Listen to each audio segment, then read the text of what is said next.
الفكرة ديال بوراس ما غابتش عليه، يعني باش يكون شبيبة تكون تحضر نفسها يعني للكفاح المسلح ضد الاستعمار الفرنسي باللباس الكشفي وشاشية اسطنبول، يعني لو كاشي الجيريان. الأناشيد كلها ترمي إلى بعث الروح الوطنية فينا. بداية الحرب العالمية الثانية كان لها تأثير كبير على الكشافة الإسلامية، ولكن أثناء هذه الحرب أعدم الاحتلال الفرنسي محمد بوراس، وانعقد أثناء هذه الحرب أكبر تجمع تاريخي للكشافة شعاره الاستقلال والحرية، كما أن نهاية الحرب كانت مأساة حقيقية للشعب الجزائري وكشافته في أحداث ماي 1945. محمد بوراس لما أسس الكشافة في 36 أعدم سنة 1941 من طرف الاستعمار الفرنسي، علما أنه أسس منظمة وعى وكان داري العدو أنه منظمة خطيرة من حيث أنها تعد الفتية والشباب على الطريقة الشبه عسكرية وعلى القيم الوطنية. من بعد هذه وقت أزمة كبيرة، يعني الناس تخوفوا بزاف، قليل اللي بقاو يعني ينشطوا في الكشافة. إعدام محمد بوراس كان له تأثير كبير على الكشافة الإسلامية، وكاد هذا الحدث أن يودي بها إلى الزوال، وكان من الشخصيات التي التحقت بالهيئة المركزية للكشافة الإسلامية بالجزائر العاصمة أحمد زكري كمرشد عام، والصيدلي بوكردنة، وأشخاص آخرون معتدلون للإشراف عليها. في جوية 42 الإدارة الفرنسوية عيطت الكشافة، جميع الجروب الكشافة باش يبعثوا ممثلين في للرياض، وداروا لنا استقبلونا تما وكونوا لنا ان كونت فورماسيون. هذه كانت لنا فرصة مهمة على حسب تما اللي تعرفنا بعضنا بعض.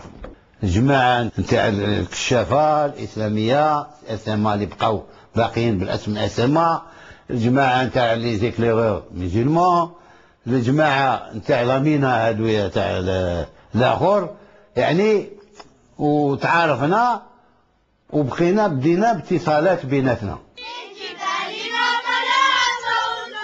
مخيم تلمسان عقد في الفترة من 23 إلى 30 جويلية 1944 تحت شعار الاستقلال والحرية، وكان النشيد الرسمي لهذا المخيم الذي أقيم في غابة الحجل على مشارف تلمسان: من جبالنا طلع صوت الأحرار.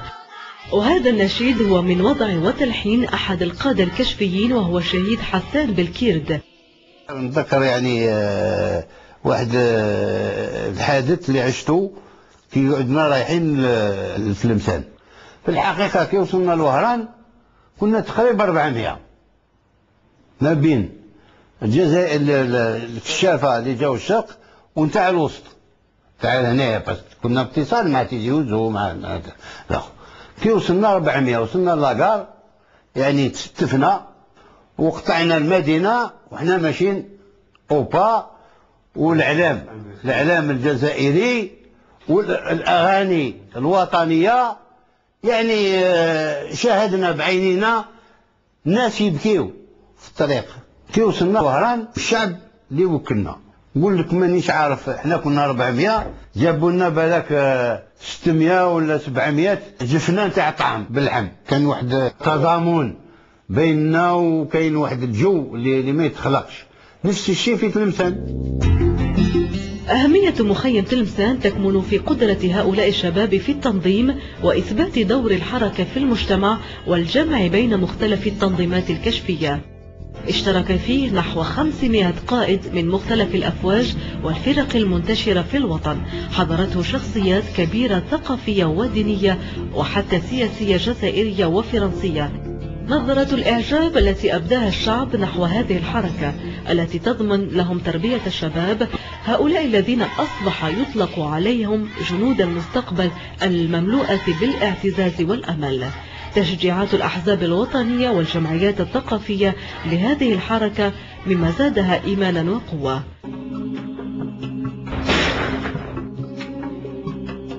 بعد الحرب العالمية الثانية قامت احتفالات النصر والبهجة ضد النازية، تبعتها مظاهرات ومسيرات شعبية في كل مناطق الوطن مطالبين بالحرية والمساواة، وكانت نتيجتها سقوط أكثر من 45,000 من خيرة الشباب الجزائري في خراط سطيف جالما وغيرها من المدن الجزائرية، وكان هذا جزاء وعرفان لل120,000 جزائري الذين ساهموا في تحرير فرنسا. أما الكشافة الإسلامية فقد كان دورها فعال وخسارتها فادحة، فقد كان على رأس مظاهرات سطيف حوالي 200 كشاف بلباسهم الرسمي، وفي جالما فإن 40 كشاف من فوج النجوم أوقفوا يوم 12 ماي وتم إعدامهم مساء يوم 13 ماي 1945. أول دليل على أن الكشافة بدأت تمد بإمداد الحركة الوطنية وأيضا تحليل الثورة التحريرية هو بداية استشهاد الشهيد الأول سعال بوزيد في سطيف اللي رفع العلم الوطني باللباس الكشفي في مظاهرات 8 ماي 45، وقتل رميا بالرصاص وغدرا وهو شاب صغير جدا، وهو ابن الحركة الكشفية في سطيف في أفواج الحياة.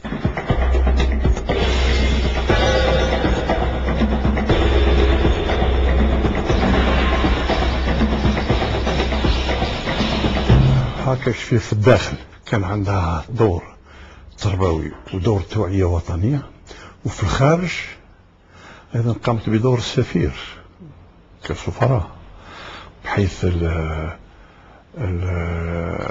المخيمات اللي شاركوا عليها في الخارج كان لأول مرة يرفعوا صوت الجزائر الحقيقي، لأنه كانت هذه المؤتمرات العالمية فيها غير الكشافة الفرنسوية، فحضور الجزائر سواء في أوروبا وإلا في العالم العربي، لأنه كان أيضا اجتماعات تمت في العالم العربي، كان لأول مرة صوت الجزائر يرتفع في هالمؤتمرات الكشفية بواسطة الجيل اللي قام بالحركة الكشفية في هذه الحرب ما بعد الحرب العالمية.